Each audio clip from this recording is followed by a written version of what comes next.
आप देख रहे हैं इंडिया टाउन न्यूज, भारत की बात। नमस्कार, आप देख रहे हैं इंडिया टाउन न्यूज और मैं हूं आपके साथ हर्षिता। स्वागत है आपका हमारे खास बुलेटिन खबरें मध्य प्रदेश की, जहां हम आपको मध्य प्रदेश की महत्वपूर्ण खबरों से रूबरू कराएंगे। चलिए बुलेटिन की शुरुआत करते हैं। नरसिंहपुर जिले के गोटे गांव में पुलिस ने जुए के एक बड़े अड्डे पर छापा मारकर 9 जुआरियों को गिरफ्तार किया है। इनके पास से 3 देसी पिस्टल, 12 जिंदा कारतूस और 50 लाख का माल बरामद हुआ है। एसपी डॉक्टर ऋषिकेश मीना के निर्देश पर ऑपरेशन ईगल क्लॉ के तहत पुलिस ने सम्मान पटेल के घर पर दबिश दी। यहाँ जुआ खेलते 9 लोगों को पकड़ा गया। मौके से स्कॉर्पियो, ऑल्टो, अर्टिका, किया समेत 7 4 पहिया और 4 2 पहिया वाहन बरामद हुए। पुलिस को जुआरियों के पास से 72,070 रुपए नगद मिले हैं। सबसे चौंकाने वाली बात यह है कि एक स्कॉर्पियो की तलाशी में 3 देसी पिस्टल और 12 जिंदा कारतूस बरामद हुए। जब्त पूरे माल की कीमत करीब 50 लाख रुपए आंकी गई है। पुलिस ने बताया कि आरोपी बखोरीबंद, कटनी, जबलपुर और नरसिंहपुर जिले के रहने वाले हैं। सभी के खिलाफ आर्म्स एक्ट और जुआ एक्ट के तहत मामला दर्ज कर लिया है। इस पूरी कार्रवाई में थाना प्रभारी प्रदीप सर्राफ, उप निरीक्षक विजय द्विवेदी और पूरी टीम की भूमिका रही। पुलिस अब हथियारों के सोर्स की जांच कर रही है। गिरफ्तार आरोपियों को नगर में घुमाया गया। कल दिनांक 1/7/2026 को श्रीमान पुलिस अधीक्षक महोदय नरसिंहपुर श्री ऋषिकेश मीना साहब की सूचना पे गोटे गांव में पानी टंकी के पास सम्मान पटेल के मकान में दबिश दी गई, जहां पर जुआ खेलते हुए 9 जुआड़ी मिले। उनके पास से 72,000 रुपए नगद राशि मिली। जुआड़ियों में से कुछ लोग भाग गए, जिनकी गाड़ियां मौके पर बरामद हुई। मौके पर से 4 2 व्हीलर और 7 4 व्हीलर गाड़ियां जब्त हुई। टोटल जब्त शुदा सामान की कीमत करीबन 50 लाख रुपए है। उन्हीं में से एक गाड़ी ब्लैक कलर की स्कॉर्पियो की तलाशी ली गई। हमें मुखबिर द्वारा जानकारी मिली कि इसके अंदर हथियार है। उस गाड़ी के अंदर से हमें 3 देसी पिस्टल और 12 कारतूस भी मिले। हमने संपूर्ण कार्यवाही में आयुध अधिनियम और जुआ अधिनियम का अपराध दर्ज किया है। एआईएमआईएम की शाहजहांपुर इकाई ने नबी ए करीम की शान में कथित आपत्तिजनक टिप्पणी करने वाली महिला के खिलाफ सख्त कार्रवाई की मांग को लेकर पुलिस अधीक्षक में ज्ञापन सौंपा। पार्टी के लोगों ने कहा है कि धार्मिक भावनाओं को ठेस पहुंचाने वाले मामलों में कठोर कार्रवाई की जानी चाहिए। पार्टी नेताओं ने प्रशासन से मांग की है कि मामले की गंभीरता से जांच कर दोषी पाए जाने पर विधिवत कार्रवाई की जाए, ताकि भविष्य में इस प्रकार की घटनाओं की पुनरावृत्ति न हो तथा समाज में शांति, सौहार्द, आपसी भाईचारा और आमजन का कानून पर विश्वास बना रहे।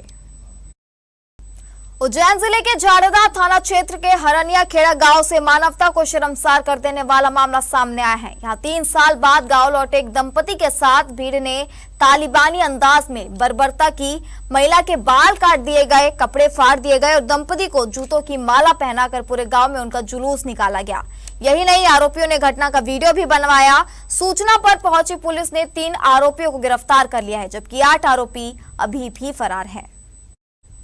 घटना मंगलवार दोपहर झाड़दा थाना क्षेत्र के हरनिया खेड़ा गांव की है। पुलिस अधीक्षक प्रदीप शर्मा के अनुसार 30 वर्षीय महिला की पहले इसी गांव में शादी हुई थी। करीब 3 साल पहले वह अपने पहले पति को छोड़कर गांव में एक युवक के साथ चली गई थी और दोनों ने विवाह कर लिया था। इसके बाद से दंपति इंदौर में रह रहा था। मंगलवार को जब दोनों गांव लौटे तो महिला के पूर्व ससुर ने गांव के कुछ लोगों को इकट्ठा कर दंपति के साथ मारपीट की। महिला के बाल काट दिए गए, कपड़े फाड़ दिए गए और दोनों को जूतों की माला पहनाकर पूरे गांव में घुमाया गया। इसी दौरान कई लोग तमाशाबीन बने रहे और मोबाइल से घटना के वीडियो बनाते रहे। सूचना मिलते ही झाड़दा पुलिस मौके पर पहुंची। पुलिस को देखकर आरोपी भागने लगे, लेकिन घेराबंदी कर 3 मुख्य आरोपियों को सुमेर सिंह, बद्रीलाल और कचरू को गिरफ्तार कर लिया गया। पुलिस के अनुसार वहां मौजूद लोगों के मोबाइल फोन से वीडियो डिलीट कराए गए। मामले में कुल 11 नामजद आरोपियों के खिलाफ मारपीट, महिला की लज्जा भंग, आपराधिक धमकी, बलवा सहित गंभीर और गैर जमानती धाराओं में मामला दर्ज किया गया है। फरार 8 आरोपियों की तलाश में पुलिस की टीमें लगातार दबिश दे रही है। घटना हमारे संज्ञान में आई है जिसमें एक महिला है, करीब 40 वर्षीय हैं, उनके 2 बच्चे हैं। उनके ससुराल वालों ने ही, जिसमें उनके पति, ससुर और उनके परिजन शामिल हैं, उन्होंने उनके साथ बहुत ही विभत्स घटना करी है। महिला काफ़ी समय से, पिछले 3-4 साल से अपने ससुराल से अलग निवासरत हैं और इस दौरान अभी करीब 3 दिन पूर्व वो अपने ससुराल पक्ष में अपनी संपत्ति में अपने लिए और अपने बच्चों का हिस्सा मांगने के लिए गई थी।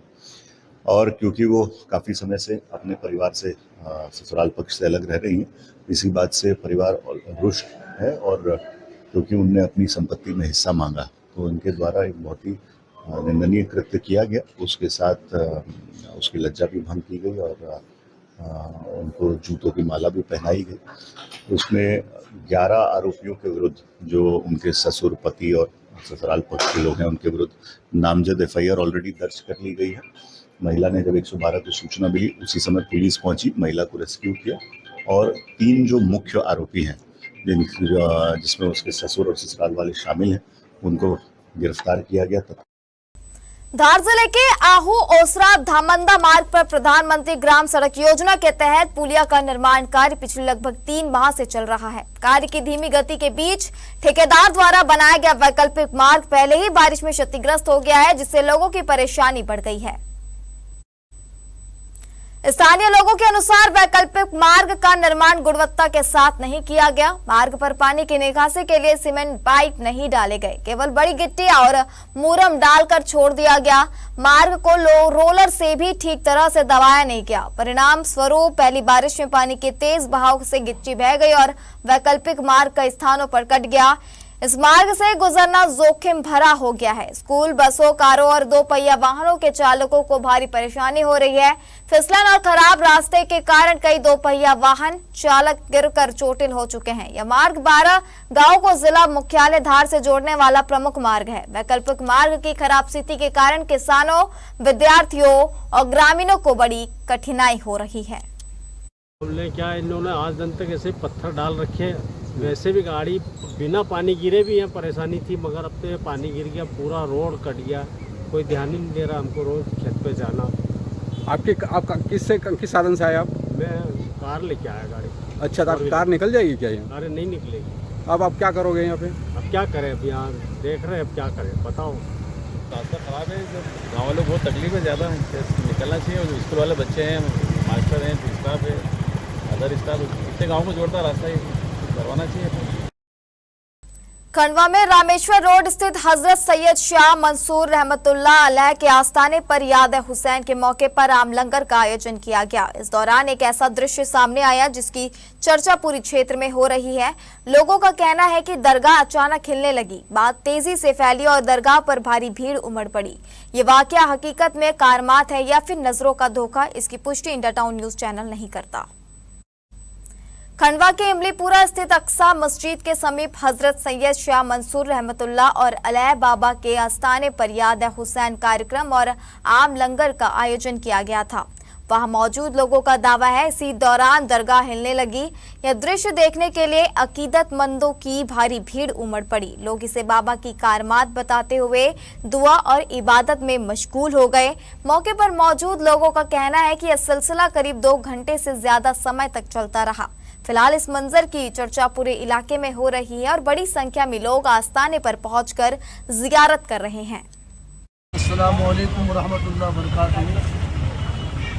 आस्थाने आलिया सैयद मंसूर शाह रहमतुल्लाह तआला अलैह के आस्थाने पे आज उलमा ने औलिया ने लंगर हुसैन किया और बाद नमाज मगरिबी से आस्थाने आलिया पर देखा गया कि अल्लाह के वली ने अपनी करामत का ज़हूर फरमाया और इस बात को ज़ाहिर फरमाया कि वो आज भी अपने मज़ार में ज़िंदा है, जिसकी शहादत कुरान पाक दे रहा है कि वो अल्लाह के वली होते हैं तो अपनी कब्रों में ज़िंदा होते हैं। अल्लाह के वली कहीं पर अपनी करामतों को ज़ाहिर भी फरमाया करते हैं। जैसे आज देखा जा रहा है कि मस्जिद अक्सा के पास अल्लाह के वली सैयद मंसूर शाह रहमतुल्लाह तआला अलैह ने आज अपनी करामत को ज़ाहिर फरमाया, तो तमाम निगाहें ज़ाहिरीन ने देखा अपनी आंखों से। अब वक्त हो चुका है एक छोटे से ब्रेक का। बने रहिए इंडिया टाउन न्यूज के साथ। क्या आप बाल झड़ने से परेशान हैं? अब अपनाइए प्रकृति की शक्ति, पाइए घने चमकदार बाल और खूबसूरत दमकती त्वचा। प्रकृति का वरदान। Rukhsana shine herbal beauty combo kit, प्राकृतिक जड़ी बूटियों से तैयार। अब पाइए खूबसूरत चमकते बाल और त्वचा। हर्बल गुणों से भरपूर ये कॉम्बो आपके बालों और त्वचा की देखभाल में मदद करता है। अब उपलब्ध Amazon, फ्लिपकार्ट और नीचे दिए गए लिंक पर अभी ऑर्डर करें और हर्बल केयर का अनुभव लें। सागर जिले के मकरोनिया थाना पुलिस अपनी कार्यशैली के कारण फिर आरोपों से घिर गई है। आरोप है कि एक व्यक्ति के घर में घुसकर महिलाओं से मारपीट, गाली गलौज, तोड़फोड़ करने और धमकी देने के मामले में मकरोनिया थाना पुलिस ने रिपोर्ट नहीं लिखी। पीड़ित ने मामले की शिकायत सागर एसपी से की है। अंतर्गत मंगलमूर्ति कॉलोनी निवासी टेंट व्यवसायी गणेश सेन ने पुलिस अधीक्षक सागर को आवेदन सौंपकर कुछ लोगों पर घर में घुसकर तोड़फोड़, गाली गलौज, मारपीट और जान से मारने की धमकी देने के आरोप लगाए हैं। गणेश सेन के अनुसार 29 जून की रात करीब 1:30 बजे जब वे घर से बाहर थे, उसी दौरान कुछ लोगों ने उनके घर में घुसकर महिलाओं से मारपीट, गाली गलौज और तोड़फोड़ करते हैं, जान से मारने की धमकी भी देते हैं। गणेश के बड़े भाई प्रवेश सेन ने साथ भी आरोपी मारपीट करने लगे। बीच बचाव करने पहुंची उनकी भाभी नेहा सेन को भी मारा गया। पीड़ित ने यह भी आरोप लगाया कि घटना की शिकायत लेकर जब वे मकरोनिया थाने पहुंचे तो उनकी रिपोर्ट उनकी बताई गई बातों के अनुसार दर्ज नहीं की गई और न कोई कार्रवाई की गई। शिकायतकर्ता का दावा है कि उनके पास घटना की वीडियो फुटेज भी मौजूद है, जिस पर पुलिस कर्मियों ने ध्यान नहीं दिया। आग इन्हीं लोगों ने लगाई हुई, यही हमसे रूठे हैं ना, और कोई तो रूठा ही नहीं है। आग कब लगाई थी? कितने आग 1 महीने पहले 25 मई को आग लगाई गई थी मेरे यहाँ। करीब कम से कम मेरा 3 लाख का नुकसान हुआ है। अभी आज सबूत मेरी गाय भी है, गाय आप जाके देखेंगे तो गाय जली हुई है। मेरा सामान जला हुआ जैसा था वैसा पड़ा हुआ है, अभी भी पड़ा है। हल्लू और गोलू यादव ने मारपीट की। क्या कारण है? उससे टेंट के पैसे लेने थे, इसकी वजह से उसने मारा। भैया को, बड़े भैया को भी उनके बजाने में बड़ी भाभी को लगा। टेंट किसका लगा था? आपका है कि उनका यादव जी का है? हमारा है।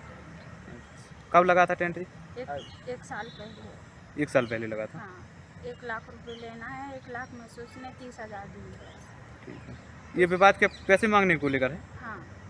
कब आए थे ये लोग मारने? रात को 1 बजे। 2 बजे आए थे। 1 बजे आए थे। उनसे बोला था हमारे पास वीडियो है, तो वो बोल रहे थे मुंशी जी कि हमें उससे कुछ लेना देना नहीं। किससे? वीडियो से? हाँ। अच्छा, आप लोग ने साक्ष्य पेश करे तो क्या बोल रहे? बोल रहे थे कि उससे हमें कोई लेना देना नहीं है, पुराना तुम लोग का पुराना लेना लेना है। जी जी। और कौन है जी मुंशी? मकरोनिया थाने। तूफान सिंह। क्या चाहते हैं आप लोग?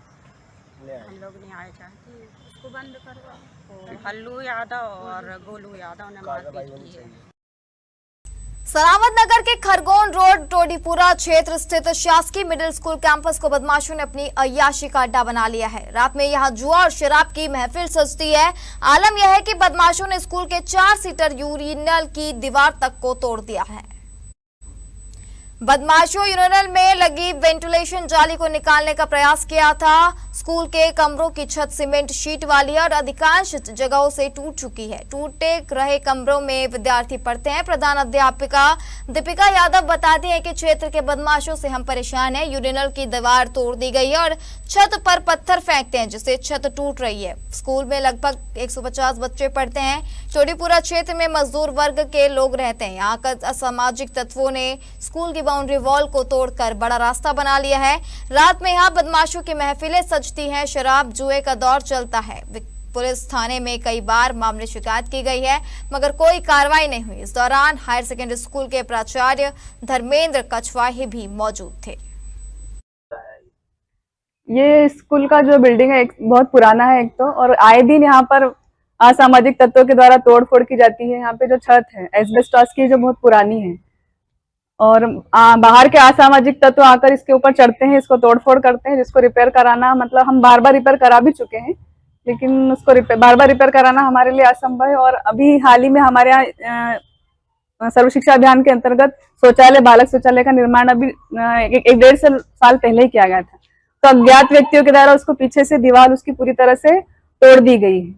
और बाहर के जो असामाजिक तत्व शाला परिसर में विद्यालय समय के पश्चात आते हैं और नशीली से मतलब पदार्थों का सेवन करते हैं और अवांछित पदार्थ यहाँ पर फेंक कर चले जाते हैं। टाइगर स्टेट मध्य प्रदेश से एक बार फिर चिंता बढ़ाने वाली तस्वीर सामने आई है। सीहोर जिले के बुधनी स्थित मिडघाट रेलवे स्टेशन के पास रेलवे ट्रैक किनारे एक बाघ घूमता नजर आया है। वीडियो में बाघ पुलिया के पास काफी देर तक बैठा दिखाई दे रहा है। लोगों के अनुसार ट्रेन चालक के हॉर्न भी बजाए लेकिन बाघ अपनी जगह से नहीं हटा। इस घटना ने एक बार फिर मिडघाट रेलवे ट्रैक पर वन्यजीवों की सुरक्षा व्यवस्था पर गंभीर सवाल खड़े कर दिए हैं। देखिए बुधनी से कन्हैया नाथ की खास report. Delhi Mumbai railway line का बुधनी मिडघाट रेलखंड रातापानी टाइगर रिजर्व के जंगल से होकर गुजरता है। यह क्षेत्र बाघों, तेंदुओं और अन्य वन्यजीवों का प्राकृतिक कॉरिडोर माना जाता है। इसके बावजूद कई संवेदनशील स्थानों पर आज भी सुरक्षा फेंसिंग नहीं है। नतीजतन वन्यजीव आसानी से रेलवे ट्रैक पर पहुंच जाते हैं और कई बार तेज रफ्तार ट्रेनों की चपेट में आ जाते हैं। वर्ष 2015 से 2024 के बीच लगभग 9 वर्षों में इसी रेलखंड पर ट्रेन दुर्घटनाओं में 7 बाघों, 4 तेंदुओं और 1 भालू तथा अन्य कई वन्यजीवों की मौत हो चुकी है। इसके बावजूद रेलवे और वन विभाग की ओर से स्थायी सुरक्षा व्यवस्था नहीं की जा सकी है। जुलाई 2024 में इसी ट्रैक पर ट्रेन की चपेट में आने से एक बाघिन और उसके 2 शावक हादसे का शिकार हुए थे। वन विभाग ने विशेष रेस्क्यू अभियान चलाकर घायल शावकों को विशेष ट्रेन से उपचार के लिए भेजा था। स्थानीय लोगों का कहना है कि रेलवे लाइन के निर्माण और दोहरीकरण के दौरान जिन स्थानों पर मजबूत लोहे की जाली और अन्य सुरक्षा उपाय किए जाने चाहिए थे, वहां आज भी कई हिस्से खुले पड़े हैं। यदि समय रहते फेंसिंग, वन्यजीव अंडरपास, आधुनिक निगरानी प्रणाली और संवेदनशील क्षेत्रों में ट्रेनों की गति नियंत्रित की जाए तो हादसों को काफी हद तक रोका जा सकता है। मध्य प्रदेश को वर्ष 2006, 2018 और 2024 में देश का टाइगर स्टेट बनाने का गौरव मिला। राज्य में सबसे अधिक बाघ होने के बावजूद यदि उनके प्राकृतिक कॉरिडोर सुरक्षित नहीं होंगे तो यह उपलब्धि भी चुनौती के घेरे में आ सकती है। सीहोर जिले के बुधनी विकासखंड में विकसित भारत 2047 के विजन को साकार करने की दिशा में एक बड़ी पहल शुरू हुई है। जनपद पंचायत बुधनी द्वारा 2 दिवसीय ब्लॉक विजनिंग साझा सपना साझा विकास कार्यक्रम का शुभारंभ किया गया। कार्यशाला में 22 पंचायतों के सरपंच, विभिन्न विभागों के अधिकारी, स्व सहायता समूहों की महिलाएं तथा क्लस्टर लेवल फेडरेशन के सदस्य शामिल हुए। कार्यशाला का उद्देश्य आगामी 5 वर्षों के लिए विकासखंड बुधनी का सहभागी एवं समावेशी विकास रोडमैप तैयार करना है। पहले दिन प्रतिभागियों ने शिक्षा, स्वास्थ्य, आजीविका, पेयजल, स्वच्छता, महिला सशक्तिकरण, जलवायु परिवर्तन और आधारभूत संरचना जैसे विषयों पर समूह चर्चा कर स्थानीय समस्याओं के कारणों और उनके समाधान पर मंथन किया। कार्यशाला का तकनीकी सहयोग ट्रांसफॉर्म रूरल इंडिया की टीम द्वारा किया जा रहा है। दूसरे दिन सभी विभागों, पंचायतों और सामुदायिक संस्थाओं की सहभागिता से साझा विजन स्टेटमेंट और वार्षिक विकास योजना तैयार की जाएगी, जिसके आधार पर विकासखंड बुधनी का ब्लॉक विजन दस्तावेज तैयार होगा। विशेषज्ञों के अनुसार यह पहल स्थानीय शासन, विभागीय समन्वय और जन भागीदारी को मजबूत करते हुए पुलिस विकास कार्यों को नई दिशा देने में महत्वपूर्ण भूमिका निभाएगी। यहाँ पर ये विकसित भारत 2047 के अंतर्गत एक रोड मैप बनाने के लिए ब्लॉक विजनिंग प्रोग्राम आयोजित किया गया है। यहाँ 2 दिवसीय ट्रेनिंग है जिसमें सभी पंचायतें यहाँ पर आई हुई हैं और इसमें हमारे कुल अभी 60 प्रतिभागी हैं और सभी विभाग से जो भी रिप्रेजेंटेटिव्स हैं वो यहाँ आए हुए हैं और आगामी जो भी सुदृढ़ीकरण के लिए काम होगा वो यहाँ किया जाएगा। मतलब आगामी विकसित भारत 2047 के अंतर्गत TRI के माध्यम से 2 दिवसीय कार्यशाला का आयोजन किया जा रहा है। आज बुधनी विकासखंड में इस कार्यशाला से हमारे माननीय प्रधानमंत्री जी का जो सपना है उसे साकार करने के लिए इस कार्यशाला का आयोजन कर जनप्रतिनिधि एवं समस्त विभागों की सहायता से 2047 में हम कैसा भारत देखना चाहेंगे उस पर कार्यशाला आयोजित की गई और इसी कार्यशाला में प्रत्येक पंचायत के विकास का एक कार्य योजना तैयार की।